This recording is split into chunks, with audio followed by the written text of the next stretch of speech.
السلام علیکم ورحمۃ اللہ وبرکاتہ۔ اعوذ باللہ من الشیطان الرجیم، بسم اللہ الرحمن الرحیم، رب زدنی علما۔ حدیث پاک کا مفہوم ہے، اے اللہ، رسول صلی اللہ علیہ وسلم یہ دعا کرتے تھے، اللہم انی اعوذ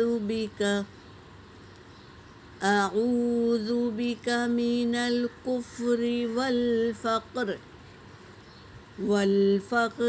وعذاب القبر۔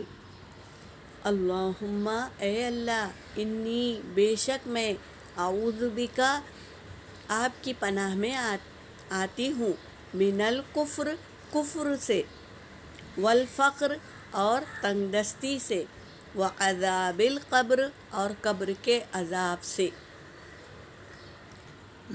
مومنوں کے دلوں میں تقویٰ ہوتا ہے، ایمان والوں کے دل میں تقویٰ ہوتا ہے، کافروں کے دلوں میں مہر اور منافقوں کے دلوں میں بیماری رہتی ہے۔ اللہ تبارک تعالی ہمیں تقوی کے ساتھ اپنی ساری زندگی گزارنے والا بنائے، آمین یا رب العالمین۔